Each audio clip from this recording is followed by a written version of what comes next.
Hey guys, my name is Evan and welcome to Country View Acres. So recently we just cut this hayfield back here, and the day we were going to bale the hay, it ended up raining, and it rained for 5 days in a row on the hay. Ruined the hay, wasn't any good quality hay to sell, and I'm fairly new at baling hay. This is my second year baling hay, and I wasn't for sure exactly what to do. But what I decided to do was to take a brush hog and just mow over the whole field, try to chop it all up and kind of get it to mix in so it can just kind of go away like it would if you mowed your lawn. And due to all the comments from that video, it was definitely, everybody said that I needed to get the hay off the field, that it was going to be a problem, that this was going to mix in with my next cutting of hay, and it could cause problems with my sickle bar mower next time I cut the hayfield. So, listening to everybody's comments, overwhelmingly that's what everybody was saying. I needed to somehow get the hay off of the hayfield. So, what I've done, first thing I need to do is gather it all back up, right? So, I have raked the hay. I raked the whole hayfield and come up with two really big windrows, but yet I still didn't get it all. So tonight, I actually raked it another time, and I got two more windrows. They weren't quite as big. So I've got a total of 4 windrows out here. Some of them are actually taller than the hay rake. It got to the point where the hay rake wouldn't even push the windrows anymore. So now that I feel like after the second raking that I have everything, I think I have the majority of all that hay that was all cut and chopped up. I think I have it in these windrows.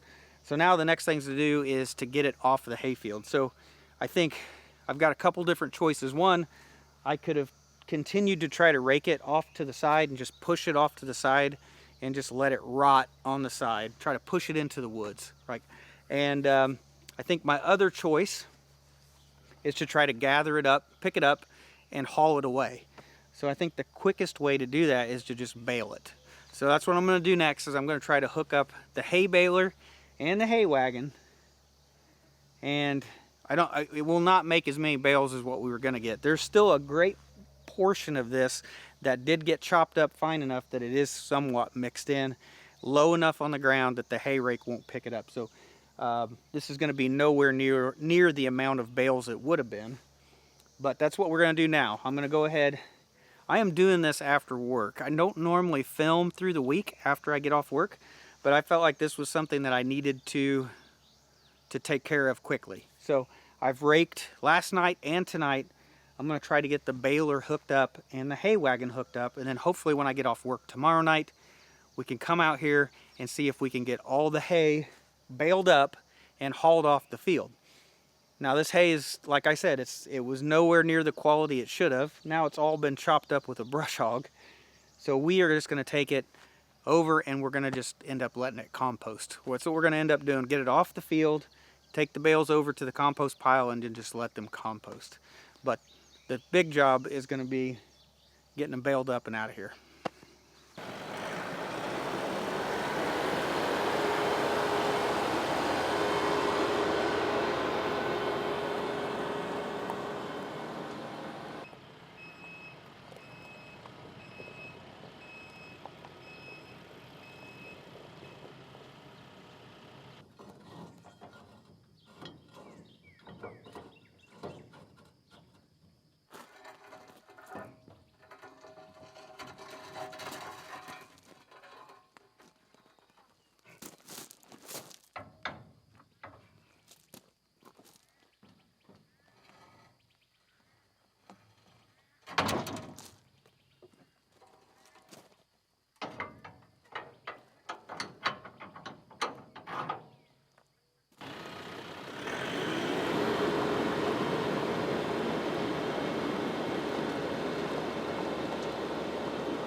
your lock nuts. So okay. Got it. Okay. That's about right. What do you think? That's pretty good. So I think we got everything hooked up now. I've got Rebecca in the tractor. This is going to be her second time driving the tractor. Of course, we're going to go fairly slow through these big windrows, and we're just going to take it easy and see how much we can get done baling tonight. We'll see if we can at least get through one or two of these windrows. We'll see how it goes.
Well, we went all the way around the field and went through all 4 windrows. Of course, there's still quite a bit of hay left on the field, and I had bales busting the entire time. Like the left side didn't want to tie about every 4th or 5th bale.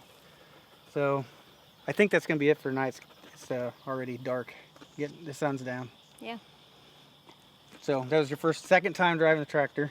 Mm-hmm. So what did you think? I think it's easy, but I don't like having I have to watch so many different things. I'm afraid you're going to fall off the tractor, I'm going to run you over, and I'm afraid I'm going to bail the dogs. Yeah, so yeah, next up we'll have to make sure that we were going super slow. You got to understand how slow we were going. We were in low number 2. We weren't even at full RPMs. We were running at low RPMs, so we were probably, man, I don't know, half a mile an hour. Very slow, but we'll have to make sure to keep the dogs. Probably, we'll probably have to make sure they're not out here next time. So. Yeah. But other than that, just trying to keep your eye on everything. Yeah, made my neck sore. I'm getting old.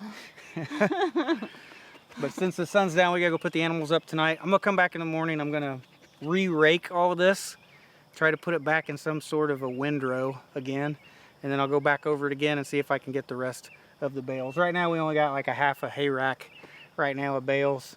I don't really see too many more after this. I think still there's quite a bit of hay that ended up being left in the field or I don't know, chopped up enough that that it didn't rake up. So I think what we're gonna pick up off the field is actually gonna be about half of really what was here. I think the rest of it's kind of worked its way in.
Gear pin, too much hay at once.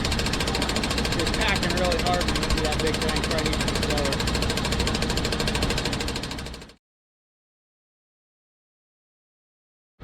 Started on idle, revving up. Okay.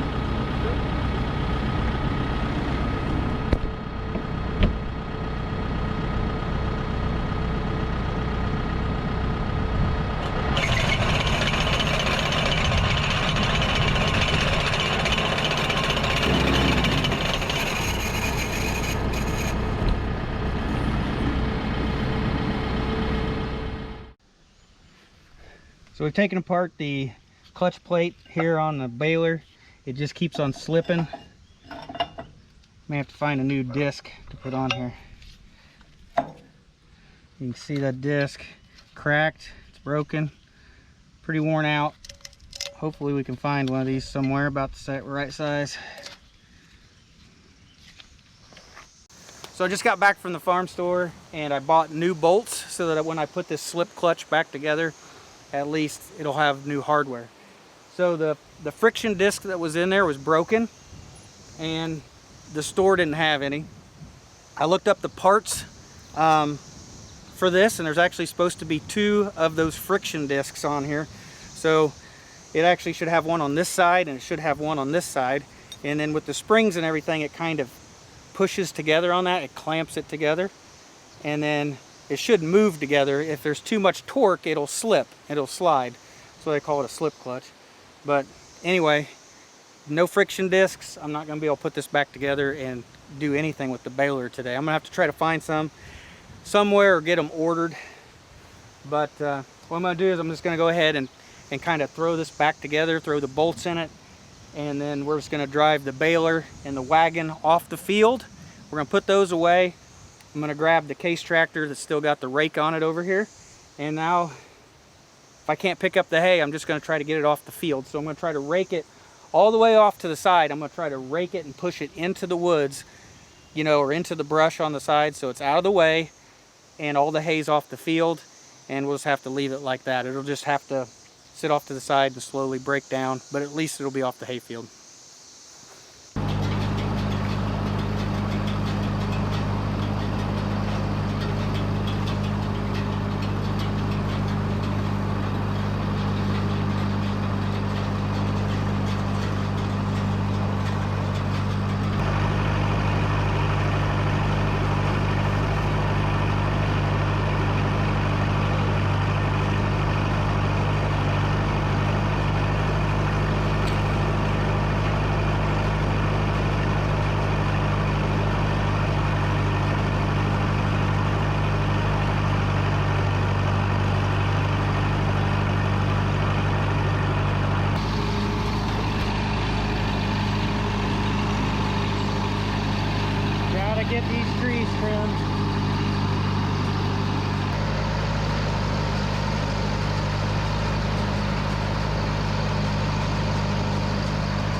Well, I think we're all done now. I got all the hay off the hay field, and you know, there's so many things I could talk about right now. This was a long process trying to get this off. I ended up giving myself a lot of work here. I tried mulching that up to get rid of the hay, and that was a mistake, and that ended up making this way harder to get the bad hay off of the hay field. So, I mean, the major lesson learned here is that, you know, if you have bad hay, you still got to get it off the hay field. You got to get it picked up and get off. That's what you guys told me overwhelmingly in the comments. You guys said I have to get the hay off the field. So that's what I did. And of course, me mulching that up made this a lot harder. Had to rake it twice just to get the majority of the hay picked up. Of course, the baler was having issues. Wasn't tying very well. The second day we tried running it a little faster to 540 RPM. I've always ran that a little bit low on RPMs. If I run it at 540, it seems to break shear pins more often. Ran it a little bit faster and it seemed to tie okay, but then we broke a shear pin when we got into too big of hay. Too much hay got shoved through the machine, and put a new shear pin in it, and then then the slip clutch just kept on turning, and took it apart. The slip clutch was supposed to have 2 friction discs in there. It only had 1. I don't even see how it worked before without 2 friction discs in there. My thoughts are is maybe it was seized up, like maybe it was locked together. And when we broke that shear pin, we finally broke that slip clutch, like broke it free. And then there wasn't enough there to be able to grip and move. So we'll have to get that fixed. I'm gonna look at it as a positive thing. We weren't baling good bales today, right? So maybe we'll work out all the bugs, you know, this time. We'll get a couple friction discs put in the baler. Maybe there's a few other things we can try to look at, but hopefully we'll work the bugs out this time, and the next time I cut hay, it's gonna go a lot better, especially now that we got the hay off the field, because now that I know from your guys' comments that would have came back and haunted me, leaving all that mulched up hay on the field. So it would have made it a lot tougher next time. So all in all, I gave myself a lot of extra work, but I'm not an expert, right? This is my second year baling hay. I never grew up really baling hay. I'd picked up bales off a field a couple times in high school, throw them up to a guy on a wagon. That's really not baling hay, right? You're just kind of doing grunt labor. So I'm trying to learn all this myself, and I don't have the experience, right? So I'm gaining the experience. This was a good experience for learning, that's for sure. Learning the hard way, that is. But yeah, so I'm learning, and definitely won't make this mistake twice. So I think that's it for today's video. Thanks for all the comments. Thanks for all setting me straight, telling me what I needed to do. I have a lot better feeling now that the hay is going to be a lot better next cut. I still think I'm going to have a little bit of that hay mixed in it next cut, but it's going to be nowhere near what it would have been. So I think I'm happy with where we're at right now, but it was a lot of extra work due to me, my fault. So anyway, that's it, guys, for this video. So thanks for watching. I'll see you in the next one.